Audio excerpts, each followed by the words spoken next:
sneakers and motorcycle boots and a black leather jacket with an eagle on the back. He had a hop-sickle that took off like a gun. That fool was the terror of Highway 101.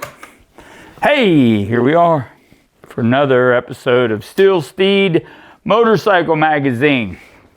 Before we get started, had one of our viewers, Jackie Blue, she made the remark that our bony friend here on the corner of the desk needs some clothes and a top hat. Well, I say to you, Jackie, you make them, I'll put them on the fella. Anyway, it would be nice, really nice. So get to it, Jackie. Thank you. Hey, me and my good friend Jeff Foxworthy, we were talking the other night. Well, we were sitting on the porch. He was trying to get me to, snort some of that white powder up my nose. Oh, wait. We can't, I guess we can't say that.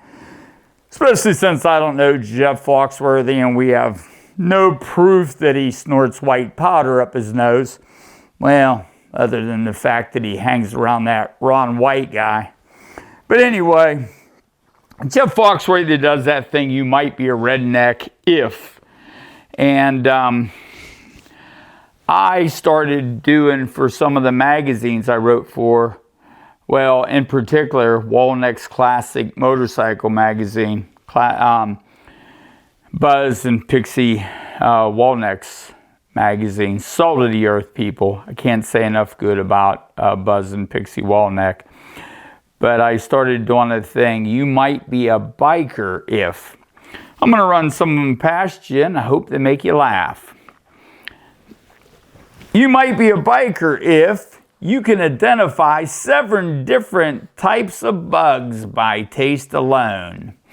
You might be a biker if you have at least one scar from a bike wreck, a fight, or that was put there by some crazy bitch you were involved with. You might be a biker if you've ever beat up a man for screwing his wife just cause she happens to be your girlfriend. You might be a biker if you have at least one good barroom brawl story that involves a club, a knife, a gun, or a motorcycle chain. You might be a biker if you've ever hospitalized or put a man in the grave for saying that your bike sucks. You may be a biker if you've ever broke it off with a gal or filed for divorce from a wife because she didn't like your scoot.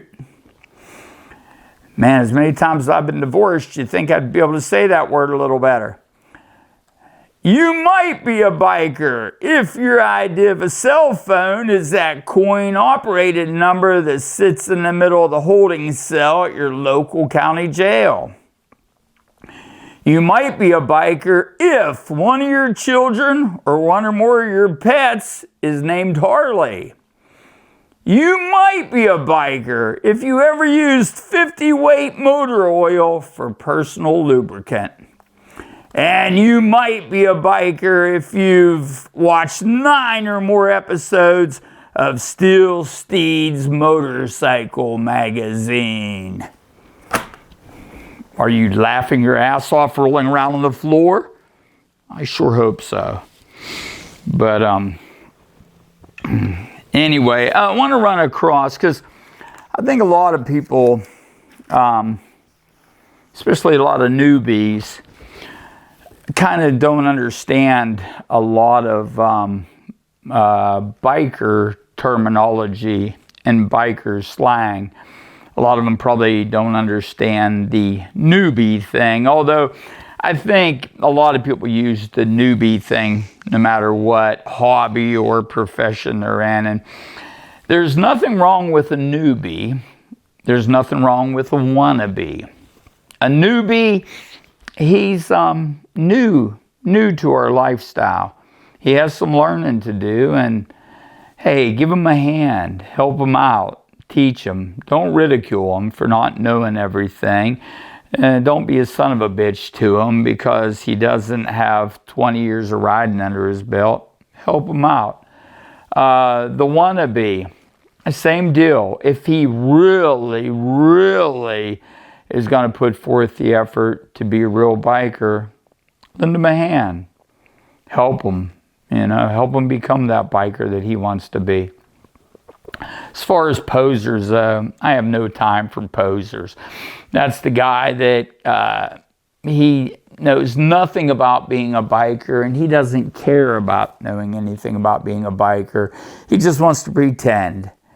Gets himself some leathers, a set of leathers, some Harley boots, and some Harley jeans, and we all know that Harley doesn't make boots nor jeans.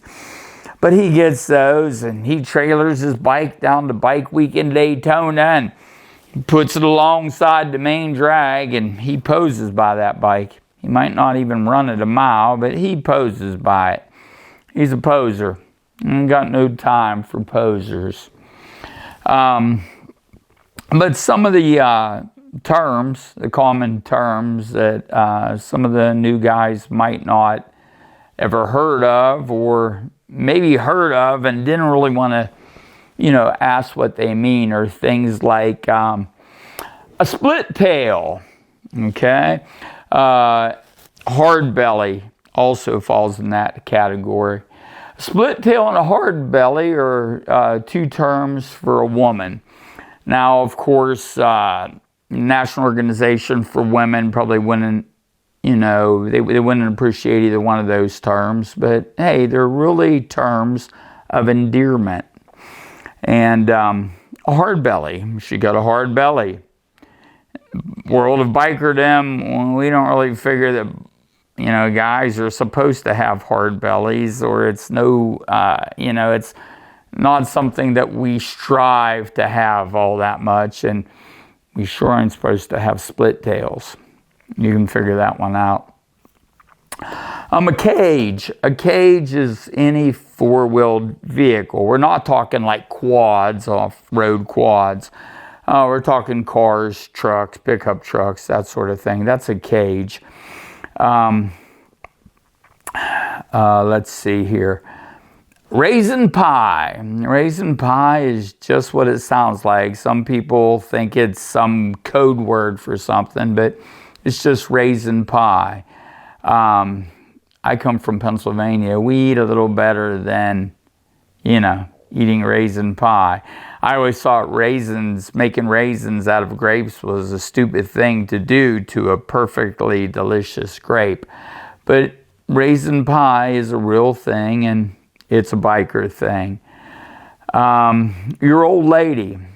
Too many women get the wrong idea about this. It doesn't mean your woman is old. It means you're, your ride and die girl. She is, your main squeeze.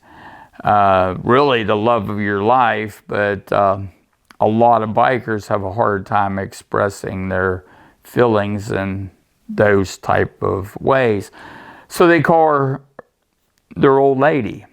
They've laid claim to her, and they figure she's theirs. She's their property. And they don't mean that in a demeaning way. Hey, these women libbers, these feminists, they've caused women way more problems and made women get less respect than more respect. But in the biker world, old lady is high praise. When a man says, "This is my old lady," that's a heartfelt thing. And a lot of people don't understand that. Bro is used way too lightly anymore. A bro is supposed to be that, your bro, man. He's that guy that'll fight alongside of you, who will, risk getting his ass beat for you, risk getting killed for you, risk going to jail for you, and help you get your ass out of jail if you're in that kind of situation. He's your bro, your good friend. Too many guys use that term way too lightly anymore. They really do. But that's, for right now, that's it. I'll think of some more later. Like I said before, we have the Loretta Lynn thing coming up. I hope it's good. I hope it's damn good. I still haven't heard anything back from Party at the Pen. And I'm really looking forward to going inside of a penitentiary, believe me.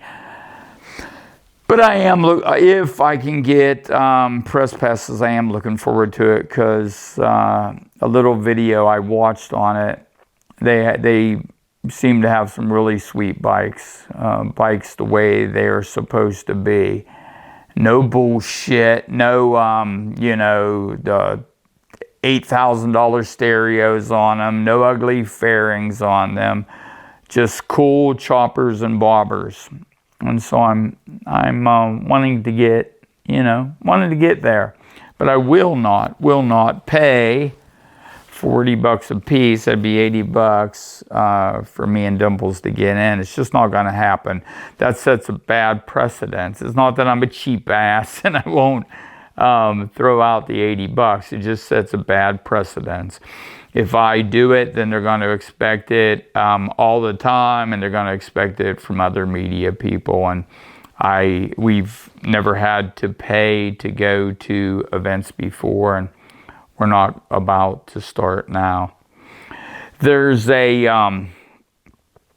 event taking place, darn, I don't have the name of it too, but in the next video, I will have the name of it. It looks really good, and I'm going to try to get press passes for it. It's kind of like Billy Wronglane's Sons of Speed. The old board track racers are not going around the board track. I don't think we don't have a board track in the United States at all. The only real board track, get this, it's, board track racing, a very American thing, but the only real board track left is somewhere over in Europe. But we have none here. I would love to see one built. For those of you who don't know, board track is, they made them out of 2x4s stacked side by side. Very expensive to keep up and to build. So when the Depression came around, they didn't have the money to build them, and so they fell to the wayside, and they started running dirt tracks. All you got to do for a dirt track is run that disc around them. Boom, you're ready to go again. I ended up writing an article on that and explaining that, the board tracks fell off right around 29. That's whenever the banks collapsed and the Great Depression came. So many writers, before were saying it was because of the carnage, and people were just so upset from the carnage. And that's foolish bullshit. If today they had gladiators going in and killing each other, it would draw huge crowds. If they were feeding Christians to the lions and selling tickets, it would draw huge crowds from a segment of the population.